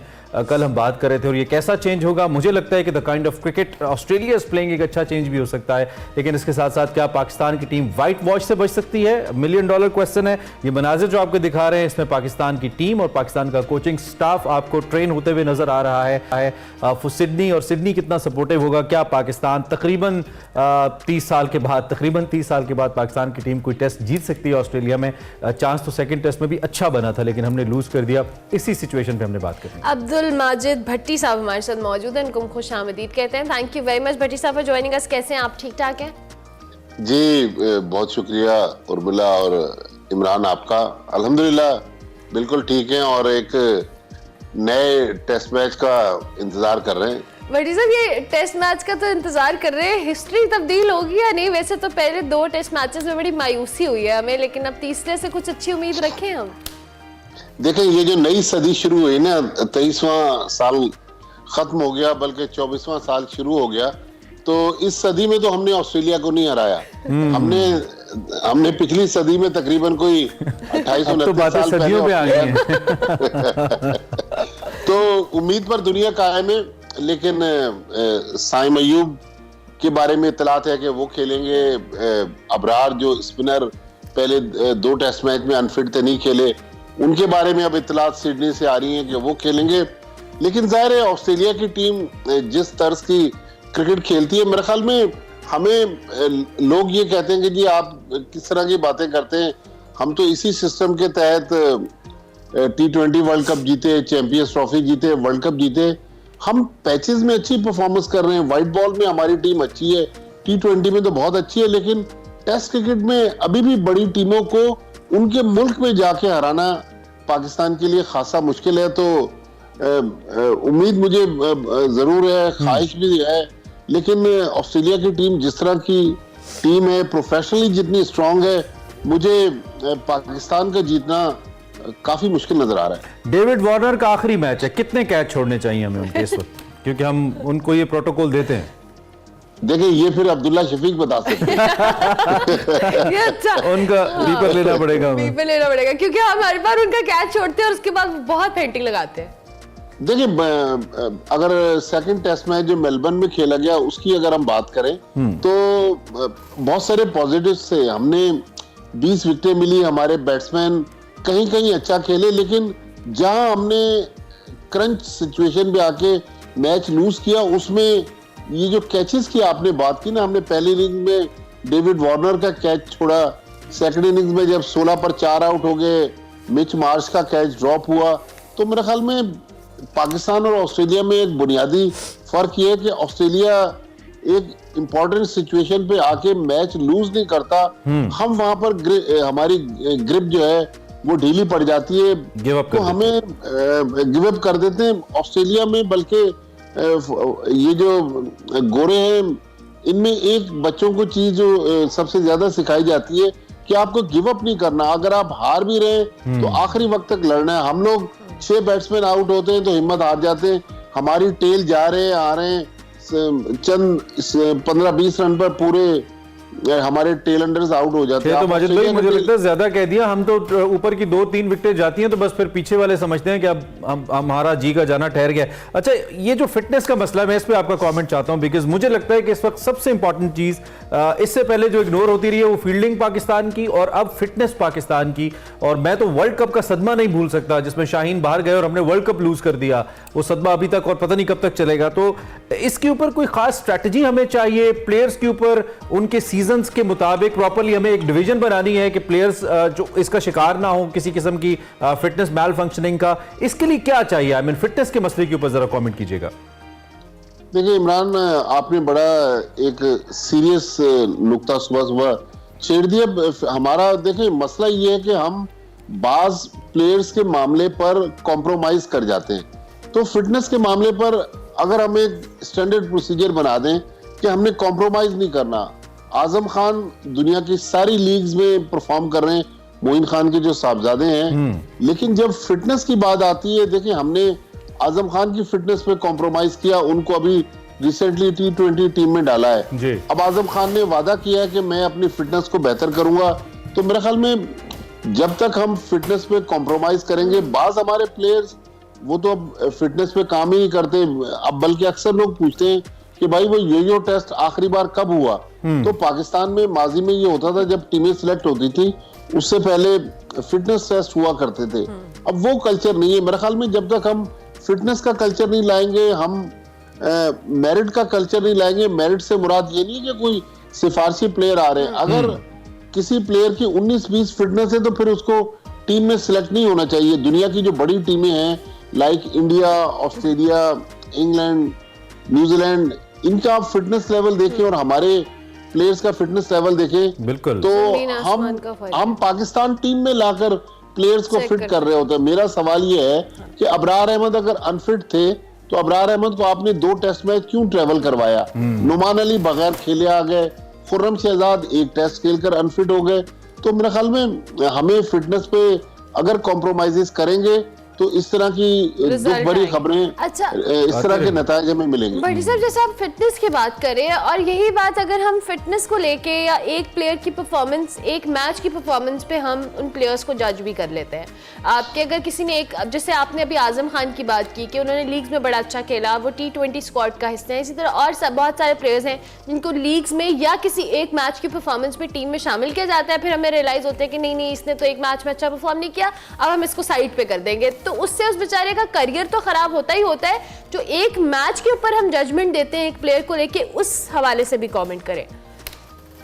देखिए अब डेविड वार्नर की आप बात कर रहे थे। डेविड वार्नर आखिरी टेस्ट मैच खेल रहे हैं, हो सकता है कि वो इस टेस्ट मैच में सेंचुरी कर जाएं, लेकिन क्रिकेट ऑस्ट्रेलिया ने तय कर लिया है कि अब डेविड वार्नर को इसके बाद हमने नहीं खिलाना। वहां पर ये चीज पहले से तय होती है। हमारे यहाँ ये नहीं है। हमारे यहाँ अगर किसी ने 50 कर दिए तो कहेंगे अरे भाई आखिरी टेस्ट मैच में फलां प्लेयर ने 50 रन किए थे। ये जो सबसे अफसोसनाक चीज है इमरान और उर्मिला कि हमसे मुराद है कि मीडिया भी अब बहुत सारे प्लेयर्स का तर्जुमान बना हुआ है। अगर मैंने किसी प्लेयर्स को गिराना है तो वो सेंचुरी भी बना देगा तो मैं कहूंगा नहीं यार ये तो बहुत खराब परफॉर्म कर रहा है, इसकी क्या क्लास है। अगर मैंने किसी प्लेयर को प्रमोट करना है तो उसकी लाख बुराइयों समेत मैंने उसको तस्लीम करना होता है कि नहीं जी ये तो वर्ल्ड क्लास प्लेयर है। तो मीडिया को भी कहीं ना कहीं जहां मीडिया कॉम्प्रोमाइज हो रहा है, हमें भी चाहिए कि भाई अब कॉम्प्रोमाइज ना हो, क्योंकि अगर आज पाकिस्तान की क्रिकेट है तो हम लोग भी दुनिया का टूर कर रहे हैं, हम लोग भी क्रिकेट में सुबह सवेरे टेलीविजन पर बैठे हुए तबसरे कर रहे हैं। अगर खुदा न खास्ता पाकिस्तान की क्रिकेट नीचे चली गई तो हमें भी कोई नहीं बुलाएगा। मैं एक जाते जाते एक आपको ऑन ए लाइटर नोट एक छोटा सा वाकया सुना दूं, अभी वर्ल्ड कप में पेश आया। मेहदी हसन मिराज एक प्लेयर है बांग्लादेश के, वो कलकत्ता में प्रेस कॉन्फ्रेंस में आए तो उस दिन बांग्लादेश पाकिस्तान से मैच हार गया। तो उनसे एक सहाफी ने सवाल किया कि भाई आप पाकिस्तान से हार गए तो क्या आप चैंपियंस ट्रॉफी के लिए क्वालिफाई कर सकेंगे? उसने कहा भाई आप इतने खुश ना हो, अगर हम क्वालिफाई ना कर सके तो पाकिस्तान फिर बांग्लादेश के सहाफी भी नहीं जाएंगे। तो लिहाजा सहाफियों very good, that was a good answer. तो सहाफियों को भी सोचना पड़ेगा कि भाई हम खिलाड़ियों के तर्जुमान ना बने, हम सच को सच बोले और गलत को गलत बोले। मैं तो कहता हूं कि उन सहाफियों को सहाफी कहलाने के हवाले से भी हम उन पे सवालिया निशान रखते हैं, जिस तरह के एजेंडास के साथ आते हैं। अल्हम्दुलिल्लाह इस प्रोफेशन की सीट की एक रिक्वायरमेंट है और आप अवाम के साथ अल्लाह को भी जवाब दें इसके लिए, इसमें कोई शक नहीं है। अच्छा, दूसरी जानिब अब थोड़ा सा once again getting back to Sydney, क्या स्ट्रेटजी आप एक्सपेक्ट कर रहे हैं? पाकिस्तान क्या फिर पहले खिलाए ऑस्ट्रेलिया को टॉस जीतकर खुद खेले? किस स्ट्रेटजी के साथ आए, किस माइंडसेट के साथ आए तो maybe we can get the results? देखिए इमरान, हमें अभी पता नहीं है कि वहाँ पिच कैसी है, ग्राउंड रियलिटीज क्या है, मौसम कैसा है, लेकिन पाकिस्तान को पॉजिटिव अप्रोच के साथ जाना होगा। पाकिस्तान अगर ये जहन में सवार कर ले कि पिछले 28 साल में हम 16 टेस्ट मैच हारे हैं तो 17वां भी हारेंगे तो फिर तो हम नहीं जीत सकते। मेरे ख्याल में पॉजिटिव अप्रोच के साथ जाए, जिस प्लेयर में जितना दमखम है अपना 100% देने की कोशिश करे। देखिए पाकिस्तान को एक अच्छा कप्तान मिल गया है शान मसूद की सूरत में। शान मसूद ने पिछले टेस्ट मैच में अच्छी कप्तानी की है, उन्होंने फ्रंट से लीड किया है, दोनों इनिंग्स में 50 भी किए। लेकिन शान मसूद को मेरा यही मशवरा है कि भाई 50 के बाद आपने विकेट थ्रो नहीं करनी, आपने 50 को 100 में कन्वर्ट करना है, 100 को 150 में कन्वर्ट करना है। ये जो बड़े प्लेयर थे ना, जावेद मियादाद, जहीर अब्बास, इंजमाम उल हक, यूनुस खान, इनका यही खासा था कि ये 50 के बाद अपनी विकेटें थ्रो नहीं करते थे। तो मेरे ख्याल में पाकिस्तान पॉजिटिव माइंडसेट के साथ जाए, जो पॉजिटिव्स पिछले मैच में थे उनको बेहतर करे, जो गलतियां हुई उनमें बेहतरी लाए। तो पाकिस्तान टीम अगर मैच जीते ना भी और लड़कर हारे तो मेरे ख्याल में शायकीन इतने मायूस नहीं होंगे। लेकिन यकतरफा जिस तरह पहला टेस्ट मैच 360 रन से हार गए, इस तरह की शिकस्त से फिर लोग दिल बर्दाश्ता हो जाते। ठीक हो गया, thank you very much. Abdul Majid Bhatti साहब हमारे साथ मौजूद थे। सिडनी टेस्ट के हवाले से जो उनका हम कमेंट ले रहे थे, फिटनेस पे भी बात की और दीगर को भी हमने डिस्कस किया। अभी मैं एक ब्रेक लेंगे, ब्रेक के बाद वापस आएंगे, आप देखते रहिए एक्सप्रेसो।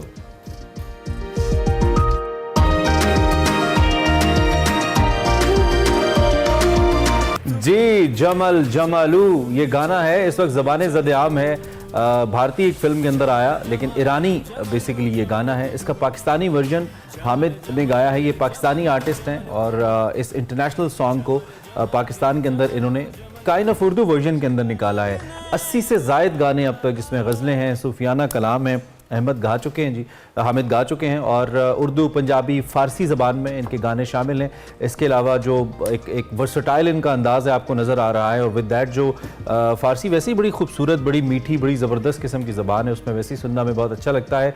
वज़ारत इत्तलात और ISPR के इश्तराक से कई कौमी नग़मे भी इन्होंने गाए हैं, जो हम PTV पे ऑफ एंड ऑन या दीगर चैनल्स पे या सोशल प्लेटफॉर्म्स पे हम देखते रहते हैं। तो हमने कहा ज़रा सुब अहमद से थोड़ी, हामिद से थोड़ी गपशप लगाई जाए। हम जिसके स्लिपिंग किचन में हमारी बिल्कुल हमारे सामने है ना, तो इसलिए अहमद आ रहा है। खैर, Hamid is with us right now. Hamid से हम बात बिल्कुल, राजा हामिद अली हमारे साथ मौजूद हैं। Thank you very much Hamid. अस्सलाम वालेकुम, कैसे हैं आप? जी वालेकुम अस्सलाम। आपका, आपकी टीम का, आपकी टीवी का, सबका बहुत बहुत शुक्रिया कि उन्होंने मुझे मौका दिया आपके सामने हाजिर होने का। जबरदस्त। अच्छा, अल्हम्दुलिल्लाह मैं खैरियत से हूँ। आप सब? हामिद ये बताएं कि आप इतने वो स्टाइल अंदाज में गाना गाते हैं। ऑब्वियसली आपने 80 लैंग्वेजेस की, हमने 80 गानों की बात की, मुख्तलिफ लैंग्वेजेस में आप गा चुके हैं। ज़रा अपनी इस जर्नी को हमारे देखने वालों के साथ शेयर करें। कब से आप गाना गा रहे हैं? कि आपकी फैमिली में कोई और भी है जो गाते हैं? जी, फैमिली बैकग्राउंड में तो म्यूज़िक से रिलेटेड कोई भी नहीं है, ये मुझे ही शौक़ था और अब यहाँ तक। बाकी जहाँ तक जर्नी का ताल्लुक है, तकरीबन 10 साल से प्रोफेशनली हम प्रेजेंट कर रहे हैं म्यूज़िक को तकरीबन पूरे पाकिस्तान में। और बेसिकली जो इल्मी अदबी तबकात हैं, जो इंटरनेशनल कॉन्फ्रेंसेस होती हैं, अल्लामा इकबाल साहब का और सूफिया का कलाम, पर्शियन पे हमारे 25 ट्रैक हैं। अच्छा, तकरीबन जो अब तक रिलीज हो चुके हैं। हाँ जी अल्हम्दुलिल्लाह। ओके। और साथ ही है कि मॉडर्न जो म्यूजिक है उसके ऊपर भी काम करने की कोशिश करते हैं। दुआ करें अच्छा हो जाए, लोगों को पसंद आ जाए। मेरी वर्सेटिलिटी तो है। तो पर्शियन ज़बान के अंदर गाना और जो उर्दू है उसके अंदर गाना सिमिलर लगता है, ज़बानें साथ मिलती जुलती है, ये थोड़ा मुश्किल होता है? और ख़ास तौर पे किसी ज़बान का मेरिट के ऊपर तलफ़ुज़ बड़ा इंपॉर्टेंट होता है। आपकी चूँकि आप तो पाकिस्तानी हैं तो आप कर पाते हैं, आसान है आपके लिए? जी बिल्कुल, काफ़ी मुश्किल हो जाता है।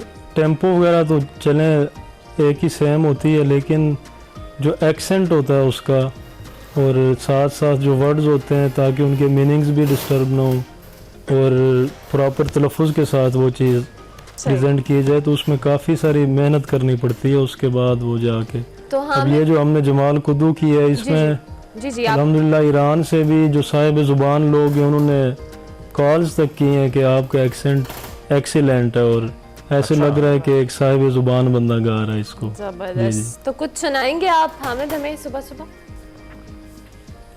जी जी बिल्कुल सुनाते हैं जी। आजकल हमारा पाकिस्तान का ही एक सॉन्ग है, बहुत वायरल है पूरी दुनिया में, उसके मैं 2-3 लाइंस आपको सुना देता हूँ। फिक्र ना करें नकदा कोका नहीं है, ये और सॉन्ग है।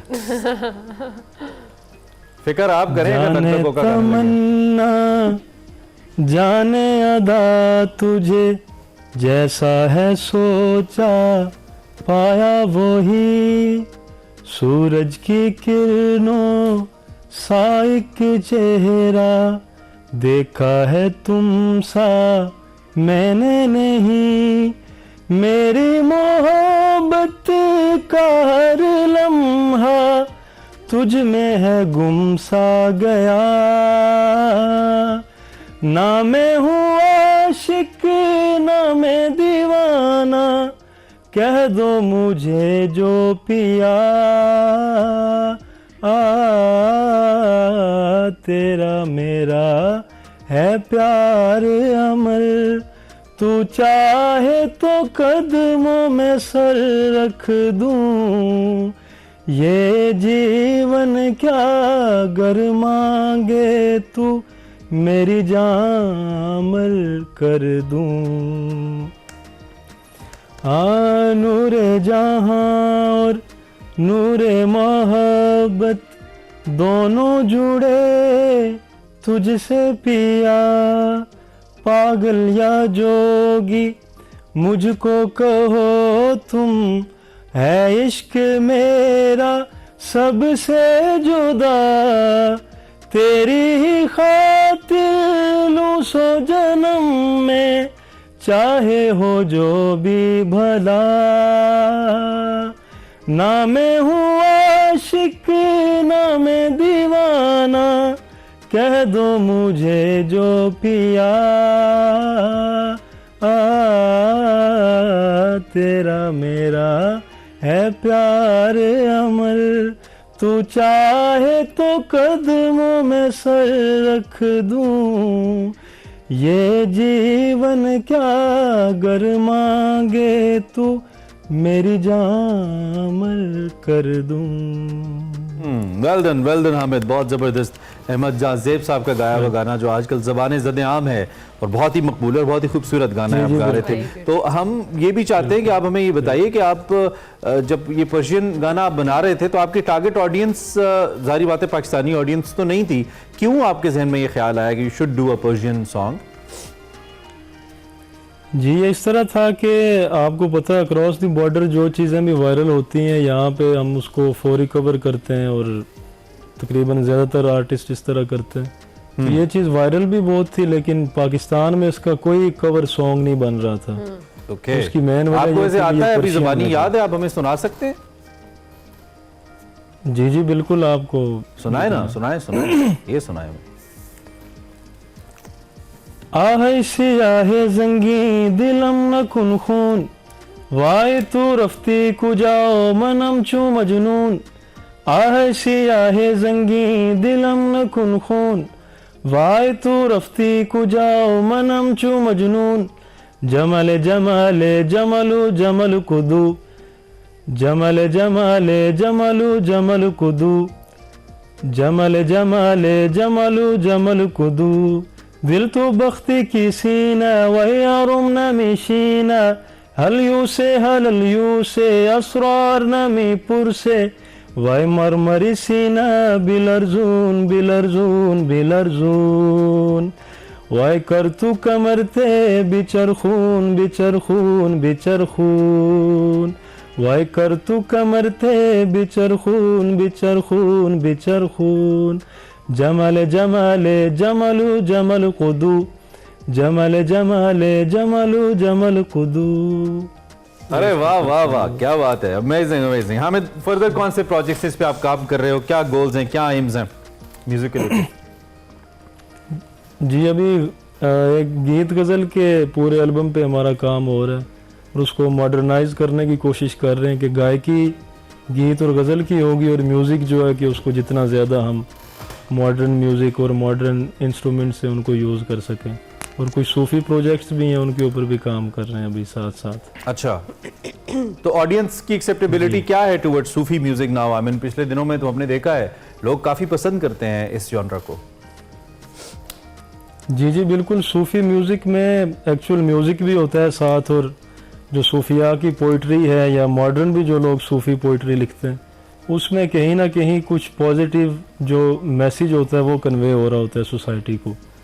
जबकि जो नॉर्मल हम सॉन्ग्स वगैरह करते हैं उनमें बस उसी को देखा जाता है जिस चीज़ की हाइप हो, या जैसे वो लव अफेयर वगैरह। आप अपना कुछ नया खुद से क्रिएट कर रहे हैं या कुछ गाया हुआ या पहले किया हुआ काम है जो आइंदा कर रहे हैं आप हामिद? जी आगे बिल्कुल हम न्यू एल्बम लॉन्च कर रहे हैं और बिल्कुल नया काम होगा। तो बॉबी देओल वगैरह की कॉल वॉल आई हो आपको इस गाना जो आपने किया है जमाल कुदू, उसके बाद कोई आपको एनिमल मूवी की कास्ट वगैरह की तरफ से या कोई फीडबैक आया हो? जी अभी उनकी तरफ से तो कॉल नहीं आई, बहरहाल वहाँ से बहुत से लोगों ने अप्रोच किया और बहुत ज़्यादा उन्होंने पसंद किया, इंडिया से अप्रिशिएट भी किया। और पाकिस्तान में तो जी जी बिल्कुल वहाँ से बहुत से लोगों ने रब्ता किया, मैसेजेस वगैरह, कॉल। हमें चूँकि हमने ब्रेक लेनी है, हम ज़रूर चाहेंगे कि जाते जाते आप हमें ज़रूर कोई गाना सुनाएं और उस पर ही हम ब्रेक पे जाएं। आपका बहुत शुक्रिया, आपका म्यूज़िक बहुत अच्छा है और आप अल्लाह ताला आपको कामयाब करे, आप अच्छा म्यूज़िक बनाएं और कामयाबी से अपने सफ़र को जारी रखें। जाते जाते कुछ हमारे देखने वालों को सुना दें। जी जी बिल्कुल। मेरी मंजिल है कहाँ, मेरा ठिकाना है कहाँ, सुबह तक तुझे से बिछड़ कर मुझे जाना है कहाँ, सिर्फ दो चार सवालात का मौका दे दे, हम तेरे शहर में आए हैं मुसाफिर की तरह, अपनी आँखों में सजा रखे हैं आंसू मैंने, अपनी पलकों पे सजा रखे हैं जुगनू मैंने, मेरी आँखों को भी बरसात का मौका दे दे, हम तेरे शहर में आए हैं मुसाफिर की तरह, सिर्फ एक बार मुलाकात का मौका दे दे, हम तेरे शहर में आए हैं मुसाफिर की तरह। वाह वाह वाह वाह वाह, क्या बात है, क्या बात है। Thank you very much Hamid Ghulam Ali साहब की गाई हुई मशहूर ज़बाना गज़ल। मुलाकात हमने आपकी राजा हामिद अली से कराई जी, जो कि ईरानी गाने का रीमेक उन्होंने किया है और वो हमें सुना रहे थे और बहुत अच्छे तरीके से इस पर्शियन सॉन्ग को रीमेक करने में कामयाब हुए। इनका गुड रिस्पांस, हमने कहा चले कुछ डिफरेंट टेस्ट आपको करवाते हैं म्यूज़िक के अंदर। उम्मीद है आपको अच्छा लगा होगा और हमारी बेस्ट विशेष तमाम उन आर्टिस्ट के साथ हैं जो अच्छा काम कर रहे हैं। हम एक ब्रेक लेते हैं। किचन के अंदर इस वक्त जो चूल्हा है वो गर्म से गर्म तर होता जा रहा है, खुशबू फैलती जा रही है, माहौल बनता जा रहा है और आज हम आपको लाहौरी चने खिलाने वाले हैं। आपको याद है ना, ये आप मनाजिर देख भी रहे हो। ओह माय गॉड, लजीज। ब्रेक बनती है, ब्रेक लें।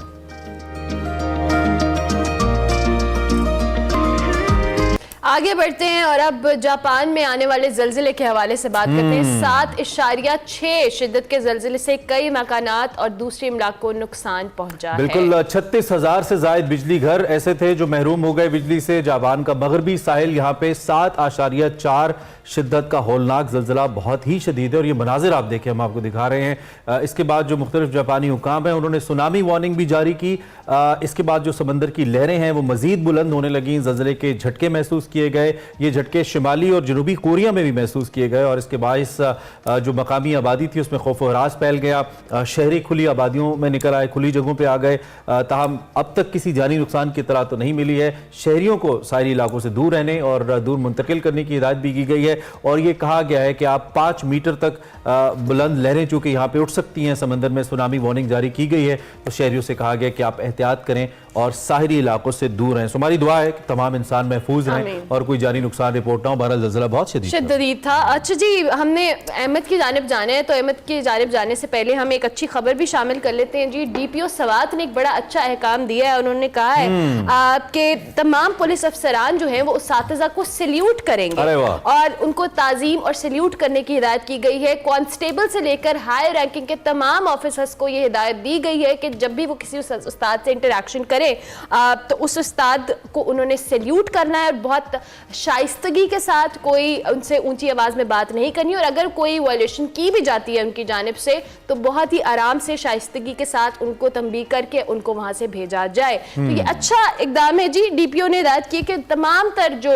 जिले के पुलिस अफसरान हैं वो इकदाम करेंगे और जो भी उस्ताद वो कहीं भी उनसे मिले उसको सैल्यूट करेंगे, क्योंकि उस्ताद के रुतबे के हवाले से ऑब्वियसली दीन में भी उस्ताद को बाप का दर्जा दिया गया है और उन्होंने खुद भी कहा है कि इसका उन पे जो इज्जत और एहतराम है उन सबकी इसमें वाजिब है और वो इसमें अपना इंपॉर्टेंट रोल अदा करें। तो हमने सोचा कि DPO सवात ने जो हिदायत की इस हवाले से बताया जाए, अच्छा इकदाम है। अच्छा है, बिल्कुल अच्छा है, बिल्कुल अच्छा। शफीउल्लाह गंडापुर साहब, एक अच्छा इनिशिएटिव है, इस पे अमल होना चाहिए। असातिज़ा के लिए बहुत एहतराम है, अल्लाह सब असातिज़ा को सलामत रखे। अब इससे पहले कि हम जाएं आपको एक चना ट्रीट दे देते हैं। लाहौरी चने आर रेडी। अमला हसन यस रेडी। अहमद कहां तक पहुंचे? All eyes on Ahmed. Ahmed तड़के की नान भी मंगवा लिए हैं, नान भी आ गए जी, नान भी आ गए हैं और तड़के की तरफ हम तड़का लगाएंगे। उससे पहले थोड़ा सा आपको रिव्यू दे दूं कि हमने किस तरीके से बनाया है। देखिए, हमने इसमें धुली मसूर दाल यूज़ की है और चने यूज़ किए हैं, ठीक है। हमने ऑनियन को जो है वो सौते किया है, ठीक है। उसके बाद हमने इसमें गरम मसाले जिसमें सिनेमन, स्टार नीस जो दालचीनी होती है, उसके बाद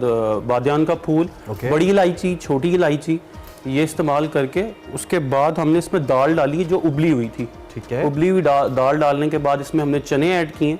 अगर आपके पास 500 ग्राम चने हैं तो आपने इसके अंदर 200 ग्राम जो है वो दाल डालनी है, अपनी नाम क्या है, बॉयल हुई हुई, ठीक है। उसके बाद आपने इसको अच्छे तरीके से पकाना है। जो इसमें मसाले जाएंगे वो अगर आप चाहते हैं ब्लैक पेपर डालना, ब्लैक पेपर डाल सकते हैं, वाइट पेपर डालना चाहते हैं, वाइट पेपर डाल सकते हैं, ग्रीन चिली डालना चाहते हैं, अपनी मर्जी से चिली इसमें एडजस्ट कर सकते हैं जिस तरीके से आप खाते हैं, ओके, ठीक है। ये हमने उसके बाद आधा घंटा कम से कम पकाने हैं लो हीट के ऊपर। जितना ये पकेंगे उतना ज़्यादा चनों में से टेस्ट निकलेगा और चना छोटे साइज का जो मियाँ वाली का चना होता है, वो छोटा वाला चना, बड़े वाला काबली चना नहीं होना चाहिए क्योंकि उसमें मिठास होती है, इसमें मिठास नहीं होती, ठीक है। ये चने देखें हमने रेडी कर ली हैं। अच्छा, इसमें जो आपने कहा था कि दूध में पकाएंगे, सब चीजें हमने दूध में पकानी है एक्चुअली में, एग्जैक्टली पानी का इस्तेमाल नहीं करना जी। जब हमने दाल और चने डालने हैं तो उसके बाद इसमें जो ऐड करेंगे वो दूध करेंगे।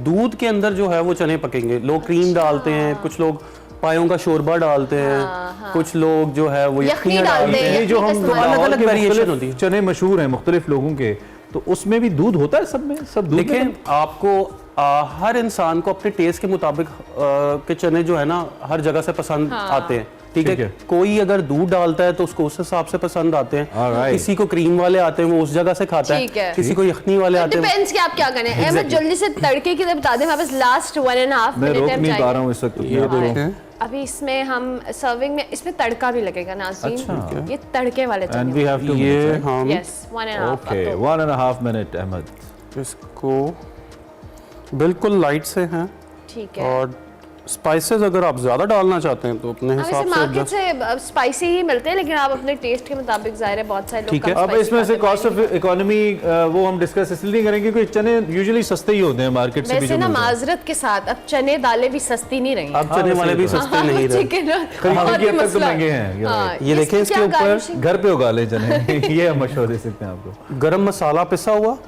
ठीक है। अब ये तड़का लगा जो है वो डिश है आपके इस वक्त आपके सामने, ये राइट? गरम मसाला और ये तड़का रेडी है। और अच्छा, ये तड़का बटर। इसके ऊपर आ गया। ओह, अरे वाह वाह वाह वाह, जिंदगी गुलजार है। ठीक है। वी आर सॉर्टेड नाश्ते के लिए। एंड ये देखें, अच्छा ये इसकी शक्ल चेंज हो गई है इससे। अच्छा अहमद, तड़के में हमने ऑयल इस्तेमाल किया है या समटाइम्स लोग देसी घी भी इस्तेमाल करते देखें देसी घी इस्तेमाल कर सकते हैं, बटर एंड ऑयल का लगा लें तो ज़्यादा अच्छा है, ठीक है। बटर हाफ ऑयल आप उसका लगा लें, एक तो हेल्दी होता है। अगर आप सारा ही बटर यूज करना चाहते हैं तो कर लें, लेकिन तड़के- ऑयल से अच्छा है कि तड़के- आप बटर यूज कर लें। हैं? तड़के तड़का लगने के बाद चने आर रेडी। देखें। Anything else that you like to tell 10 seconds के अंदर? हम टाइम खत्म हो गया। क्रीम भी डाल दिया अच्छा, cream मैंने। भी डाल वाह दिया, वाह okay, वाह, okay। क्या खुश शक्ल चने। मेरे ख्याल से इसके बाद शो खत्म करना बनता है। And हाँ, शो खत्म कर दें, खत्म बस कर अब दें, खत्म बस कर दें, अब अब मजीद खत्म हो नहीं गया। हो सकता है। कहानी तो- खत्म।